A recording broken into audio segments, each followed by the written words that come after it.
trilogy, is a very real human fatal flaw that stands in the way of animal liberation. So through music, Coreena, she's looking to open the hearts and minds of many people to the power of food choices and to bring better awareness to speciesism. I was really excited to get her as a speaker here today. This is her first time at a Veg Fest event. So if you all want to like, wow, I know what to do before, don't be scared of each other. We're vegans, we don't bite other, like, you know, non-consensual sentient persons. But, like, you know, so if you want to, like, just gather around a little bit closer. This is Coreena's talk. This is her first time speaking. Just please give her a really warm welcome, Coreena Brown, everybody.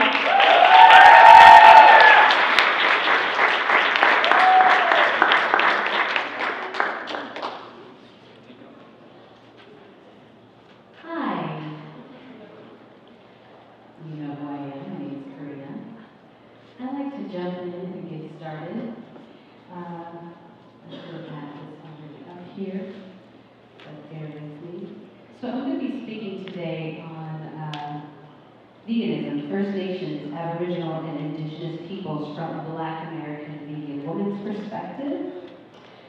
There's just been a lot of talk about this, and I thought I would give this is more of a commentary. I'm not an apologist. This is my take on the subject.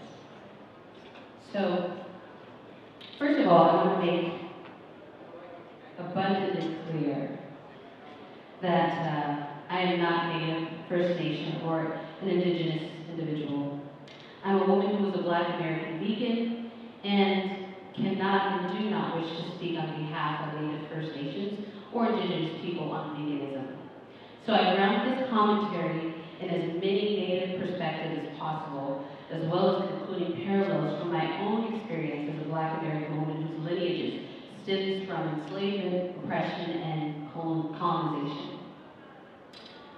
My reasoning for speaking on this subject of veganism in Native communities stems from the similarities I see of people that are not Native having some of the biggest opinions and commentary on the subject.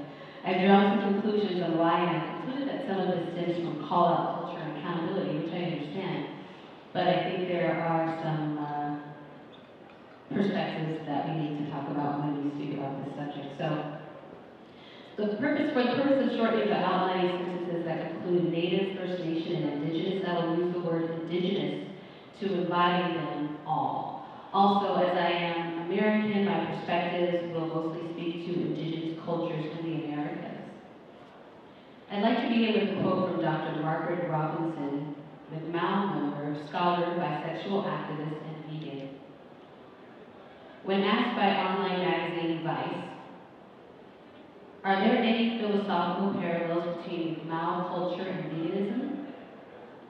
It parallels, and I quote, it parallels in some ways with the kind of values that I see in vegan communities around respect for animals and around being honest about what we need and what we don't need, end quote. Let's begin with the factual history of veganism and vegetarianism within Indigenous cultures from around the world. I'm going to circle back to the Americas. The purpose of doing this is to debunk the idea that plant-based diets are inherently European. In many spaces, veganism has been used in the ideology of supremacy and elitism. Okay, this is going to be really interesting reading and working. I'm a musician who actually has all these different instruments and drum variations, so this is kind of like that kind of, anyway. Indigenous culture and its ties to veganism.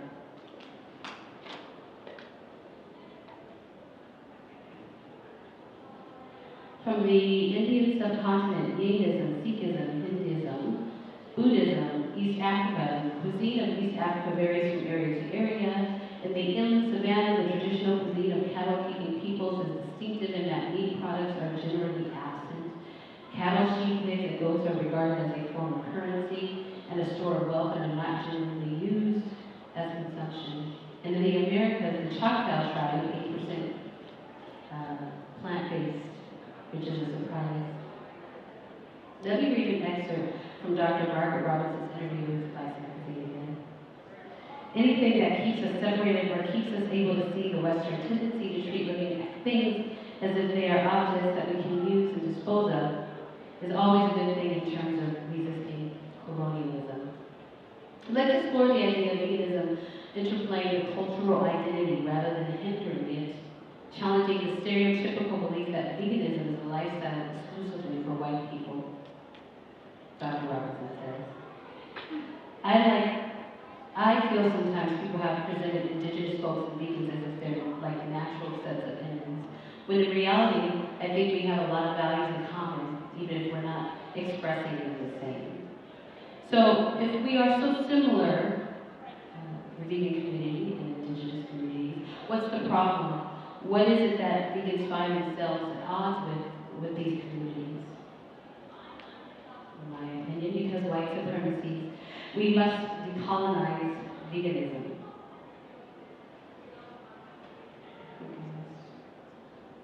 This, by the way, is Dr. Margaret Robinson.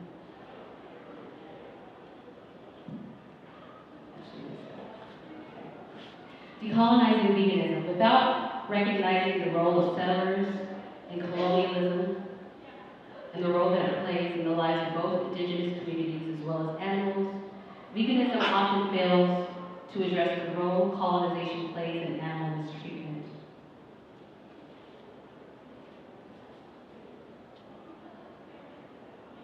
A fight for decolonization is vital in the struggle to dismantle systems of oppression, and vegans should reconcile with the first instead of choosing to target communities that have traditionally been imperialized and ostracized for their quote-unquote cruelty or heathenist ways. The interesting thing about colonialism is that it often leaves its traits behind in a culture that is dominated. Those traits become associated with the colonized culture, while the former colonizers move towards a way of life that is more similar to that of people they colonized. The sad aspect of this cycle is that the colonized culture then adapts what was bad about the colonizer's culture. That's to me, that's really, there's a lot of that in the Black American community, but I thought about that and I thought that was really important. Because this next excerpt actually talks about some of the history of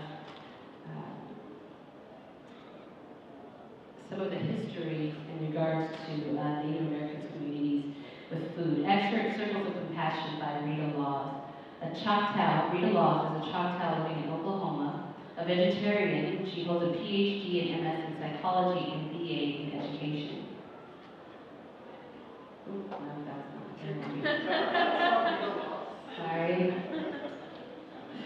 And I quote, "What I learned surprised me. Meat was barely consumed among my people before 1492. It isn't easy to kill a rabbit with a bow and an arrow, and it wasn't necessary. The native peoples of the Americas have been described as the greatest farmers in the history of the planet. Among my people, the Choctaw Indians of Mississippi and Oklahoma, vegetables are the traditional diet mainstay. A French manuscript of the 18th century describes the Choctaws' vegetarian leanings in shelter and food. The homes were constructed not of skins, but of wood, mud, bark, and cane. The principal food eaten daily from earthen pots was a vegetarian stew containing corn, pumpkin, and beans. The bread was made from corn and acorns. Other common favorites were roasted corn and corn porridge. Meat in the form of small game was an infrequent repast. The ancient Choctaws were, first and foremost, farmers, not hunters. They concentrated their genius on agriculture in part because they did not have domesticated animals to eat. The only domesticated animal in North America was a dog. A few tribes had domesticated turkey, but that was primarily for their beautiful feathers. They also did not have horses to ride on or iron-making technology to make heavy-duty cutting weapons.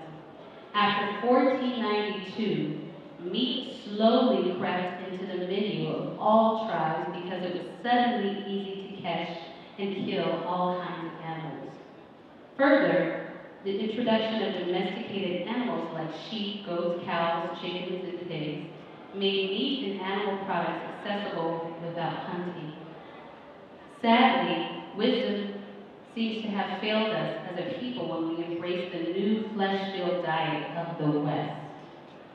But consider that imported diseases like smallpox, bubonic plague, measles, whooping cough, and influenza killed 80% of the people in the New World after Columbus landed, and then it's easier to understand.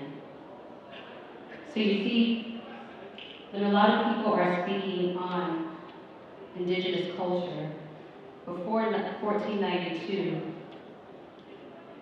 much of the culture was vegetarian-based. We have these images that I'm going to get into later of Indigenous people hunting, wearing feathers, so on and so forth. So first and foremost, we can let go of the myth that veganism, plant-based diets, and its ethics with respect to animals stems entirely from European culture and customs. By the way, the Vegetarian Society of British Registry Charity, which was established on the 30th of September in 1842 to promote vegetarianism, as opposed to 1492. In Decolonizer Diet, a manifesto, Catrio Rudo Escobar Luis Calvo, I probably butchered that, discusses, I'm so sorry, Catrio, discusses cooking a pot of beans as a revolutionary act. Whiteness, visibility, and power in the vegan community must be addressed. When discussing Indigenous food knowledge in communities, we must recognize the painful parallels between the forced removal of Indigenous peoples to make way for white settlers. Elevate vegan POC voices, actively challenge racism in the animal rights movement, and always including human animals in our advocacy. When I was searching for vegan fry bread recipes, I found one by a prominent white author on a popular vegan site that described fry bread as perfect for Thanksgiving. This type of insensitivity about our violent colonial history, and specifically a holiday that many Native people consider a national day of mourning, is a perfect example of how the mainstream animal rights movement alienates POC. I certainly do not think that veganism will solve all of the world's problems, and I'm all for having nuanced conversations about veganism's limits with POC, but I want to support those discussions with writings by other POC writers and activists. With all that said, I think it's important not to romanticize or idealize Indigenous people.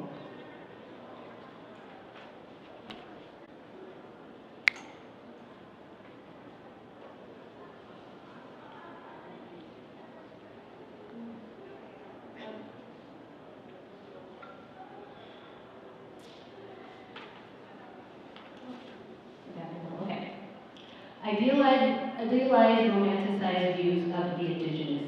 Some examples would be living in harmony with nature, living in harmony with each other, putting social life above economic life or profit. Indigenous people apparently live in harmony, quote-unquote, harmony with nature. This is, of course, an overly romanticized, idealized, and perhaps even racist view on Indigenous people and their culture. There's that, but I've been trying to get to for a while. Stop objectifying them as spiritual beings that are perfect in every way. They are human, they have flaws, they are good, they are bad, just like any other person. Stop putting them on pedestals that didn't ask to be on. Also, they are not a monolith. Stop trying to appropriate and protect belief systems which stem from a place of guilt. In the case of many descendants of colonizers, white guilt. Seeing indigenous knowledge as fixed and stable systems is an illusion. A powerful one, but still, it's a false false image. And most importantly, if you fancy yourself on being an ally to this community, be a real ally and stay in your lane. Right? What does allyship look like? Being an ally is using whatever privilege you have to help marginalized communities. Not save, not to speak for, and certainly not to recommend.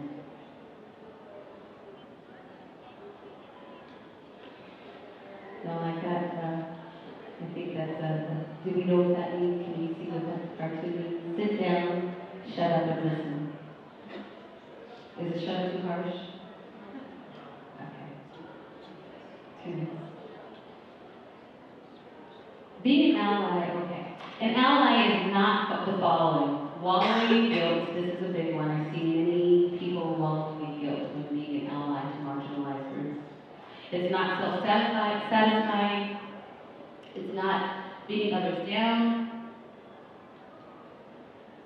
I did say wallowing in guilt, but I put that up there twice because it's super important. Waiting to be taught, behaving situationally, having a token POC friend, and it's not playing the savior. Allyship. We have many opportunities to practice allyship every day. Ask yourself the following questions to lead you into critically thinking about allyship. How much space are we taking up in a conversation, in rooms, in organizing? How are we identifying? How are our identities taking up space, physically and verbally? How much do we know about the people we seek to work for? What are our assumptions and from where do they originate? Who are we leaving behind? In particular, to colonization, take a special effort to acknowledge the original peoples of the area, region, location in which you live, play, and do your work and connect with your local Indigenous communities. To involve them from the start, including elders, chiefs, and youth. Speaking of communities in regards to fighting animal liberation, what have you done in your own backyard before going to different communities?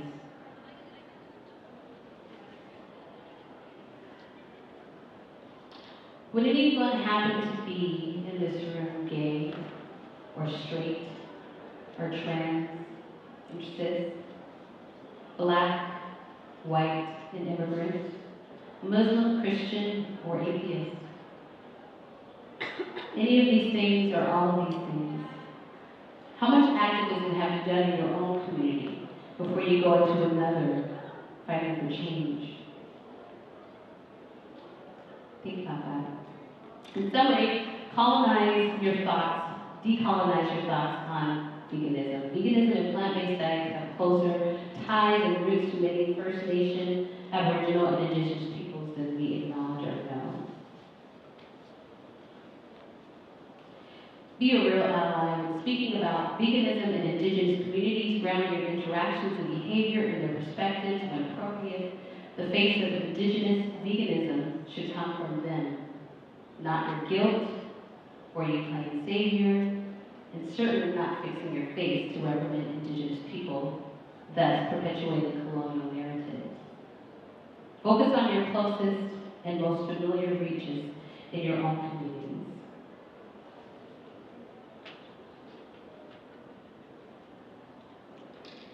In closing, look for the following people to follow in Indigenous communities, not to lead, but to follow them.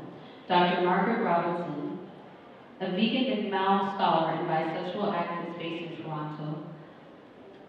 Margaret is currently a fellow in community-based research with the researching of LGBTQ health team at the Center of Addiction and Mental Health, and an affiliate fellow in the CIHR funding social and mental illness training program. Also, Rita Laws, a Choctaw and Cherokee. She lives and writes in Oklahoma. Her Choctaw name, Intahanta, means bright path of peace, which is what she considers vegetarianism to be.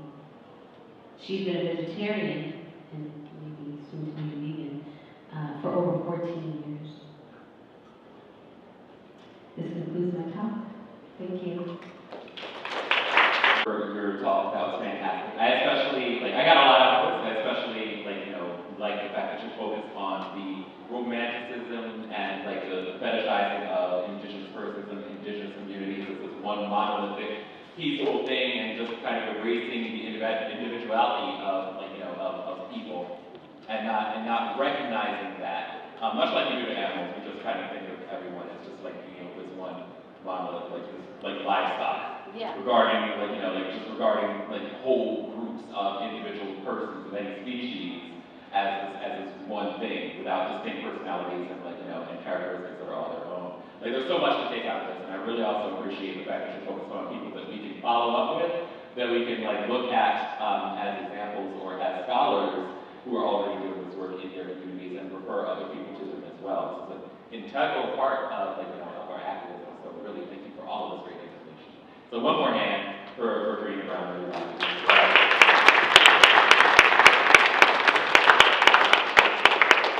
Now, while I'm having a hostage thing here, there is, again, going to be a panel at 2 o'clock with Coreena, also with Carol Adams, who was just presenting in the large auditorium, Sexual Politics and Heat. And BBC and MTV presenter Sarah J. Crawford is going to be with us as well. We're going to be talking about, women's issues in the animal rights movement. We're going to talk about, the dangers of prioritizing, white masculinity. So scary, isn't it? When we talk about this, white men just kind of, oftentimes get all in check. It's scary to racialize people in today's society. But yeah, it's necessary to talk about these things. It's necessary to talk about, representation, the lack of it, and how we can prioritize women's voices. We're going to talk about sexual violence in the animal rights movement, along with, certain types and styles of activism that may or may not be effective. So, if you're interested in that, definitely stick around. It's going to be in roughly 20 minutes. I got my phone here. Oh, 30 minutes. So 30 minutes. In case you also want to just dip out and get yourself a cupcake, sandwich, or any of the food that's floating around the plate, there's oodles of it on the second and first floor. We will be setting up for that shortly, but just before we do, are there any questions for Coreena? I think when we sat down, you were done. If we have questions for Coreena, now is the time to ask them.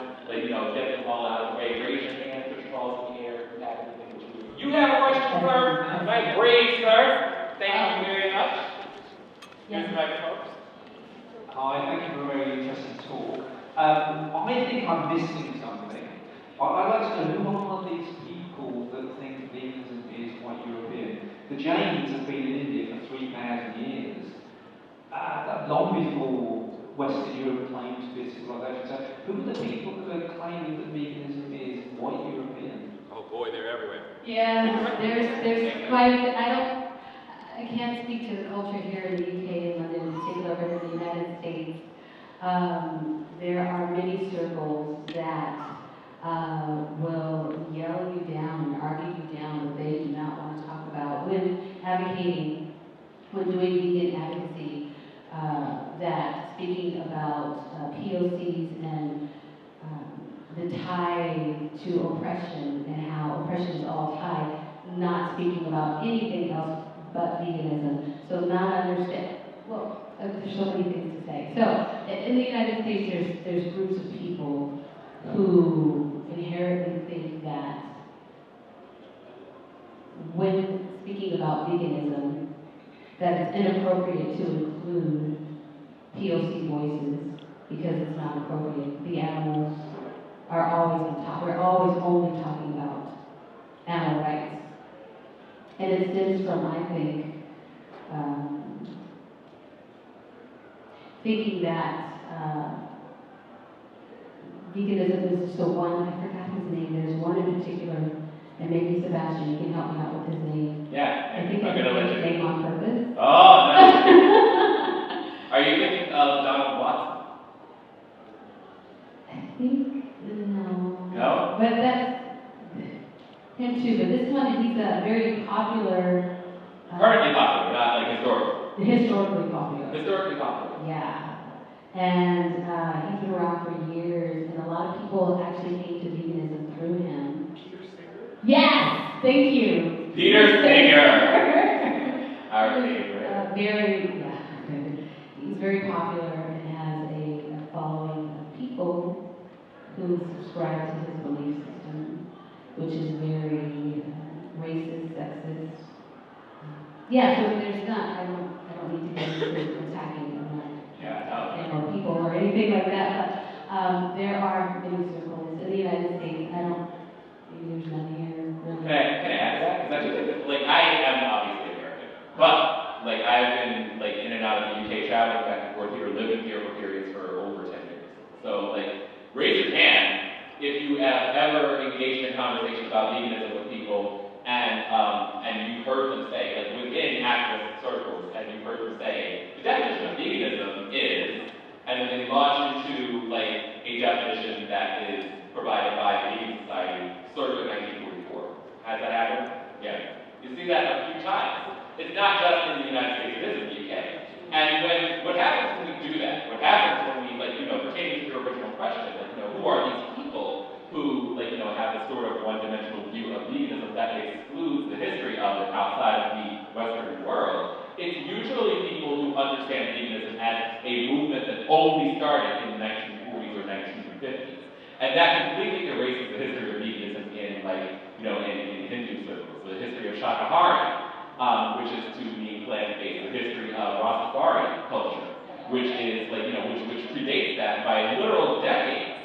Veganism was first introduced to the Western world by Pythagoras, I believe. I might be mistaken about that. But, like, I think that's one of the earliest instances of veganism or a plant-based diet in Western society. And so, yeah, like, when we start with veganism as and animal rights as a movement that started in the UK in the 1940s, it does a disservice to the long history of veganism that preceded it and that informed the ideologies that Donald Watson and the Vegan Society had created at around that time. So yeah, we want to be as inclusive as possible when we have these conversations and not erase all of that history because it is a rich history.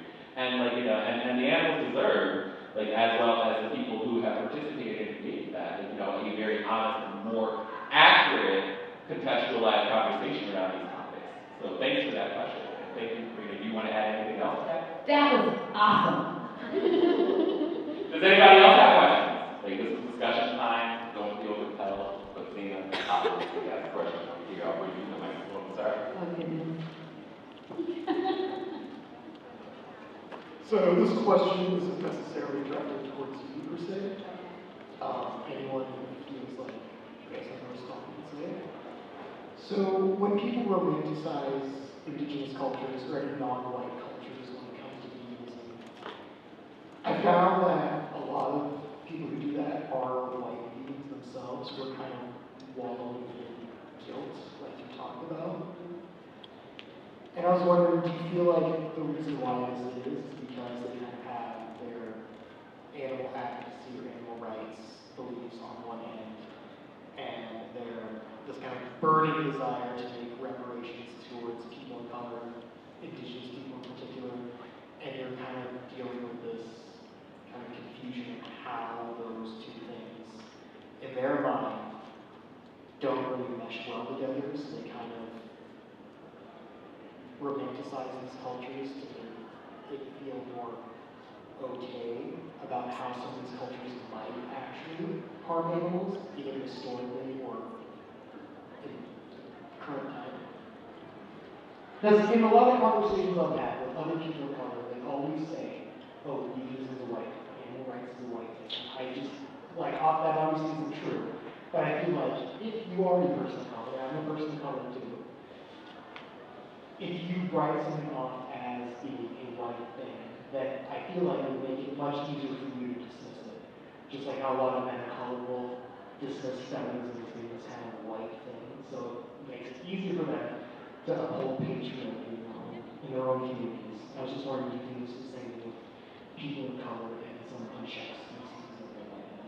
That wasn't just one question. That was several questions, and I would appreciate it if you could break them up into smaller questions so that our speaker could answer them. Like, what's the main question in all of that commentary? I guess it is, do you feel like white vegans who are trying to be more quote-unquote intersectional are romanticizing non-white cultures because they want to believe that there is they want to avail themselves of not having to engage in animal advocacy against people. And I'm not saying that they should, I just wanted to feel like this is why a lot of the romanticize pansexuality. Did you get the question out of that paragraph? So are they romanticizing cultures because they have indigenous cultures because they have guilt? Is that what you're asking? I guess so. Yes. Short answer, yes. Yeah, I think, are you also saying that they're trying to find a way to resolve that within their own mind because there's conflicting points of view? I think so. I don't know if I know much about that question. Okay, okay. Yes, definitely. And I think the dangerous thing about that is it can slip very easily into becoming a savior for people who did not ask for it to be a savior. Ooh. And I think that sometimes they're the most outspoken, which is amazing to me. Oh yeah, yeah, definitely. Because their heart, although their heart might be in the right place, I think the danger in that is that when you're looking to be a savior or you're looking consciously or unconsciously romanticizing and idealizing POC, it's almost like you're wanting to occupy their space and erase them. And that's the danger. You can't, you know what I'm saying? Like you can't speak for people as if they can't speak for themselves. You can't occupy their space as if they can, as if they're not intelligent enough to fight their own battles. And I think when people try to step into that role because of their guilt, that's the danger to me. Does that make sense? Yeah, I think so. No, it doesn't. It makes sense to me. Just like speaking from my own experience, I've got to talk on savior complex veganism. And for anybody who isn't familiar with, like, you know, the sort of social grammar that we're using here to define these concepts, like savior complex, and in particular white savior complex, manifests itself in a number of different ways, and it's oftentimes usually about having a grand or great experience that validates one's own privilege. Like, if you've seen any sort of advertisements or, like, you know, posts on social media of, like, a happy, smiling white person in, like, another poorer country surrounded by, like, kids that are guarding blocks. That's the thing that is part of the savior complex and that style of activism as it relates to the animal rights movement. And what is dangerous about that, as Coreena said, is that, like, there is a tendency to erase the victims of actual oppression in this. Because when we focus on, like, you know, our activism, when we focus on ourselves, like another example that I actually used in my talk that just came back to me is, like, when people photograph or film themselves doing acts of kindness for homeless people. How many people have seen that? Yeah. And, you know, and it's like, you know, and we can, like, using that as a template, we can see how that manifests itself in other ways in animal rights. Filming ourselves or taking pictures of ourselves, saving animals at sanctuaries, and, like, you know, and yeah, once again, it only ends up validating our privilege. And what is really scary about this in the animal rights movement itself is that when you see this happening, like what people are like what people are able to do in animal rights, which you are less able to do in other types of movements for justice, is to talk over the victims in a very specific way. Because as you already know, animals don't have the power to represent themselves in human speech the way that you and I do. So without their quote voices, like, you know, it's very easy to step into that role and perpetuate that type of saviorism or savior complexism. And, like, you know, and that is very unique to the animal rights movement, because when we have conversations about civil rights for people of color, for example, it's much harder to articulate someone else's oppression for them when they're standing right there and saying, "Hi, I can talk for myself." Like, so, but in the animal rights movement, it's much more difficult to do that because animals cannot represent themselves in, like, the political sphere, in social circles, and things like that. Not that animals don't have voices, but their voices manifest very differently. So yeah, there is a lot of danger in that. So, you want to add anything? No. You sure? That's, I think, also to your point, you said, said, this white guilt.